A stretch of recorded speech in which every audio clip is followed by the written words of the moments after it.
Bonjour à tous, bienvenue dans la 7e séance en langage d'assembleur. Nous allons passer à d'autres concepts maintenant qu'on a vu un peu comment faire de l'affichage, comment faire de la lecture et ainsi de suite. Et on va aborder les conditions et voir notamment comment fonctionnent un peu ces structures conditionnelles, que ce soit d'ailleurs votre premier langage de programmation ou que vous ayez déjà fait de la programmation et donc vous savez déjà a priori ce que sont des conditions et vous les avez déjà utilisées dans vos programmes. J'ai repris un code simple, on a juste quelques constantes ici, on a juste le code qui reste pour quitter le programme proprement. On ajoutera bien sûr au fur et à mesure par rapport à ce que l'on a. Mais d'abord, on va avoir besoin de quelques notes. Donc je vais aller faire nouveau fichier. Je vais le laisser tel quel, on s'en fiche. Et on va noter comme ça au niveau des conditions. Éventuellement, il veut bien me l'enregistrer, bonjour, non il veut pas, très bien. Ah, il est même bloqué en fait. Ah non, parce que j'ai la fenêtre, d'accord, il m'a pas ouvert cette fenêtre. Très bizarre. Il n'y a pas de problème, voilà. Regardez les conditions ici. Ok.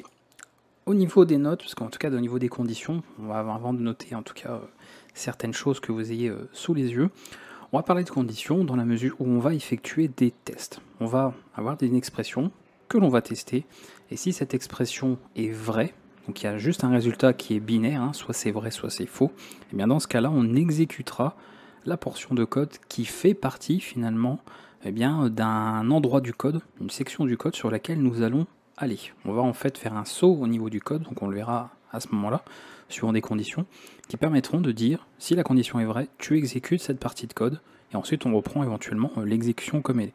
Alors si vous venez d'un autre langage de programmation, forcément les histoires de son, on n'en parle pas forcément, on n'y fait pas forcément référence quand on parle des conditions, on dit simplement qu'on a un bloc de code, on a une expression à évaluer, si l'expression est vraie, dans ce cas-là on rentre finalement dans le bloc de code en question, et après on en ressort, donc on fait la suite du programme.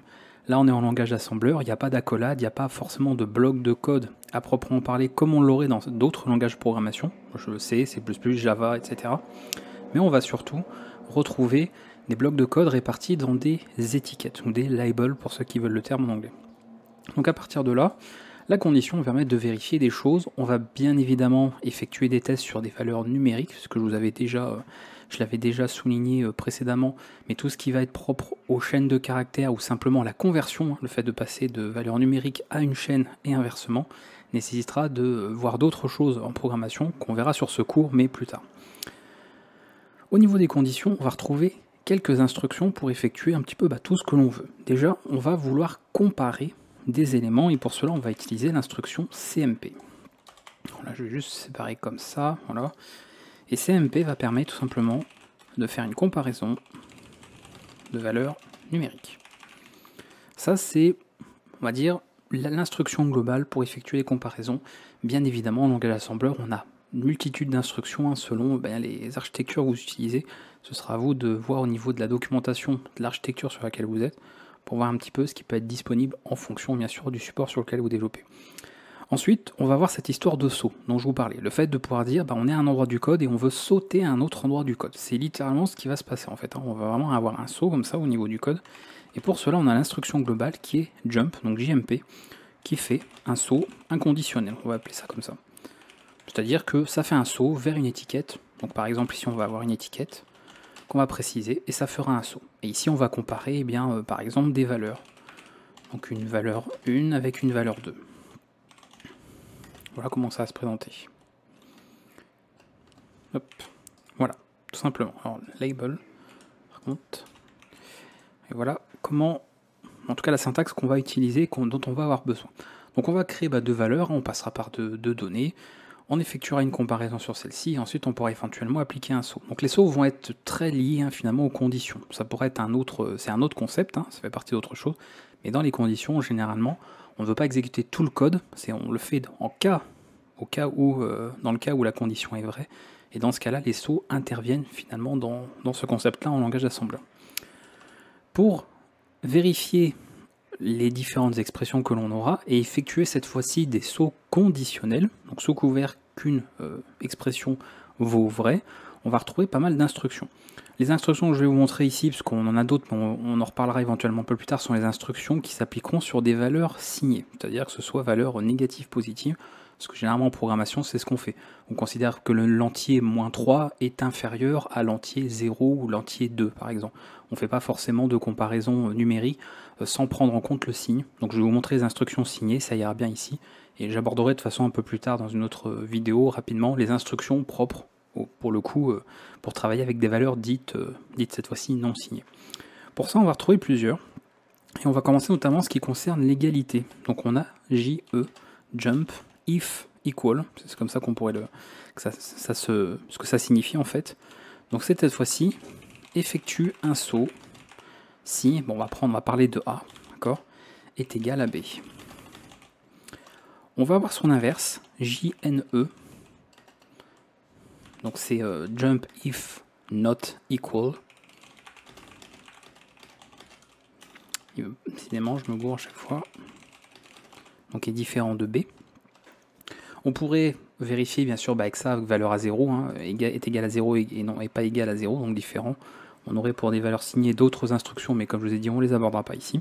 Et ensuite, vérifier finalement des inégalités, donc classiques, hein, donc comme on retrouve en mathématiques, on va avoir ceci. Alors je vais les noter les autres. Donc effectue un saut si A est strictement supérieur à B. Ensuite, on va avoir l'équivalent inverse. Un saut si A est strictement inférieur cette fois-ci. Et ensuite, les versions avec égalité éventuelle. Effectue un saut si A est supérieur ou égal à B. JLE, donc jump if lower, jump if lower or equal, ici jump if greater, etc. Vous voyez, toutes les lettres, encore une fois, les nommages des instructions sont logiques, hein. C'est pas des lettres prises au hasard. Ou égal à B. Donc en fait, en réalité, j'aurais pu mettre, si on veut être cohérent avec ce que j'ai marqué, faire quelque chose comme ça. Voilà, ou alors source, destination, bien sûr, tout dépend aussi, hein, du modèle d'instruction que vous avez, mais vous avez compris où je voulais en venir. Donc on a ça, et ensuite, non, on va s'arrêter là au niveau des instructions, et bien on va pouvoir les employer, et voir un petit peu comment ça marche au niveau de notre code. Donc c'est ce sur quoi on restera là-dessus en fait au niveau de la vidéo. Alors ici, on va préparer les deux valeurs. Encore, il nous faut deux valeurs sur lesquelles on va pouvoir effectuer des comparaisons, donc on va le faire. On va faire par exemple ici un nombre, je vais par exemple le mettre égal à 5. On va déjà vérifier par exemple une égalité, ça ira très bien. Ensuite on va mettre quelques messages. Donc le message d'égalité notamment.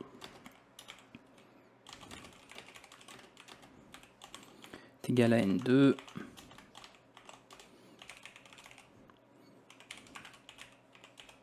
Je vais mettre question d'habitude. Hein. Equals, mince.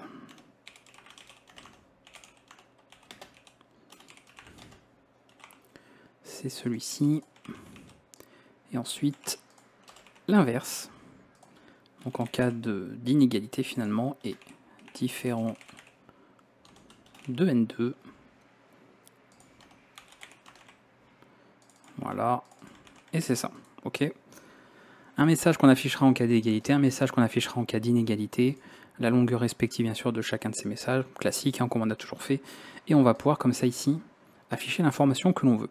Comme je vous ai expliqué, quand on va faire un saut, alors ce serait d'ailleurs vrai pour ici, hein, c'est-à-dire que là en réalité je peux reprendre cette syntaxe, hein, ça revient exactement à faire ceci. Par contre j'en ai mis partout, parce qu'évidemment on n'a pas les mêmes valeurs, voilà. Bon, j'ai fait une capture d'écran. Ce que je voulais faire.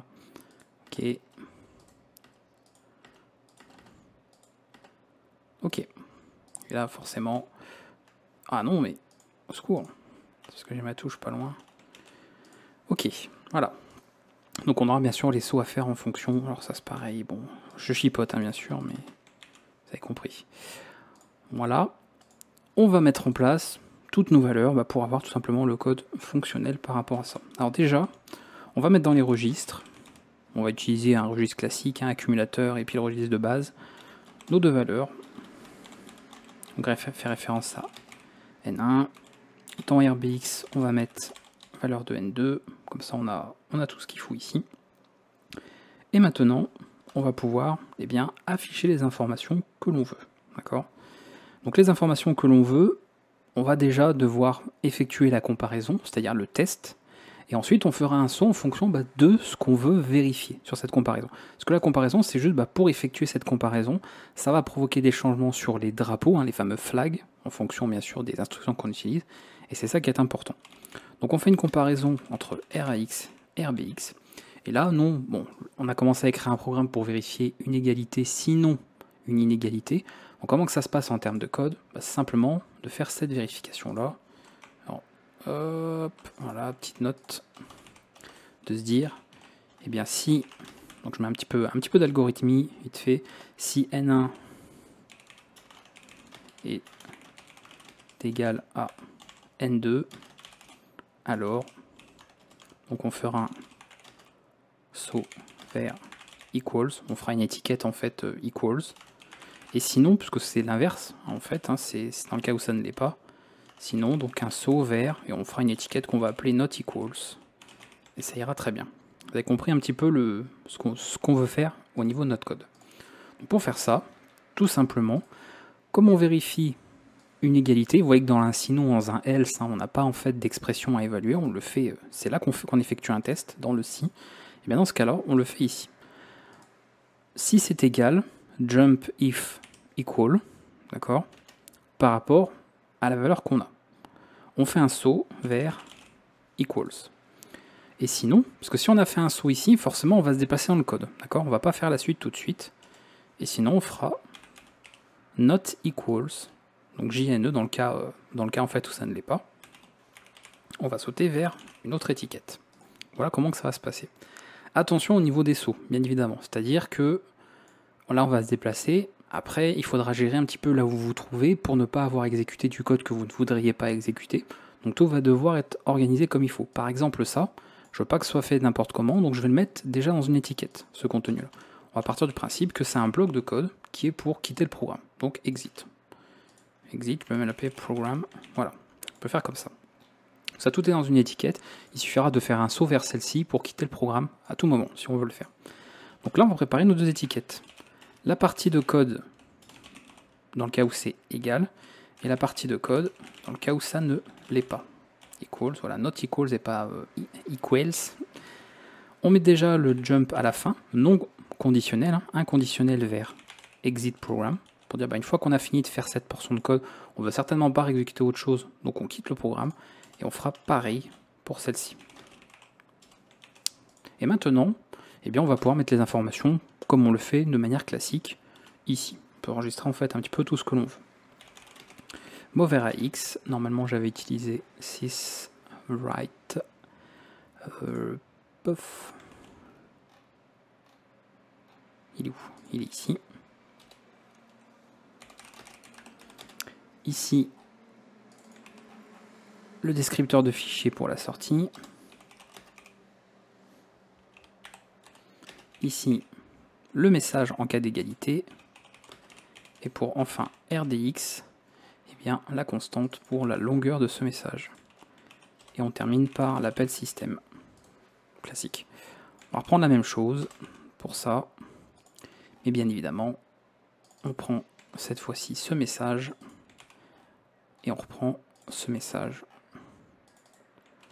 Voilà, comme ça on a les deux blocs de code qui sont différents, donc l'affichage diffère évidemment en fonction de ce qu'on a. Alors on pourrait optimiser pour éviter certaines répétitions, mais là on n'a pas grand chose, ça ira très bien. Donc ce qu'il faut comprendre effectivement, c'est qu'on a ces deux constantes, on a créé ici deux données qui valent tous les deux 5, donc la même chose. Ensuite on les compare, on les place dans des registres, ensuite on les compare.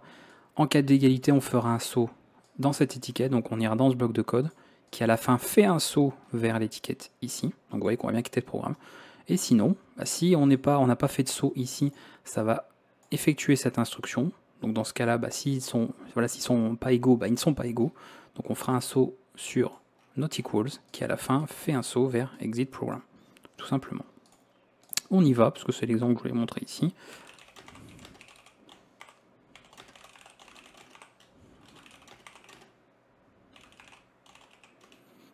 Voilà.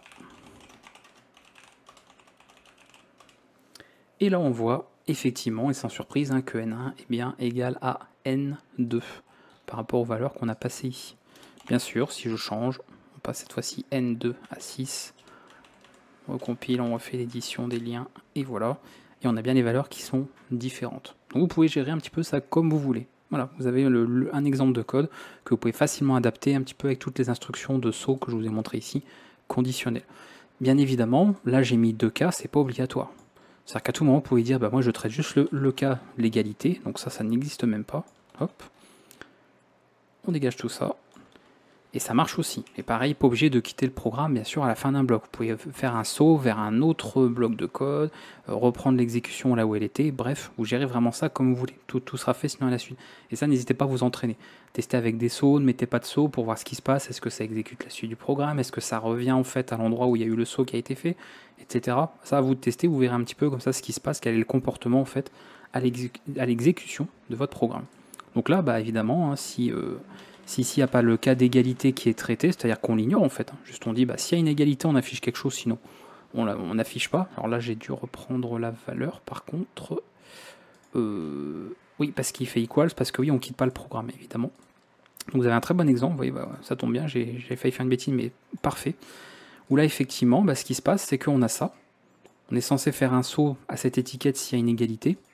C'est pas le cas, donc c'est ignoré. Donc on continue la suite du programme et vous voyez, on arrive à cette étiquette. Donc c'est la suite du programme, donc on exécute les instructions ici. Donc forcément, eh bien, la suite se fait. C'est pour ça qu'il faut faire attention.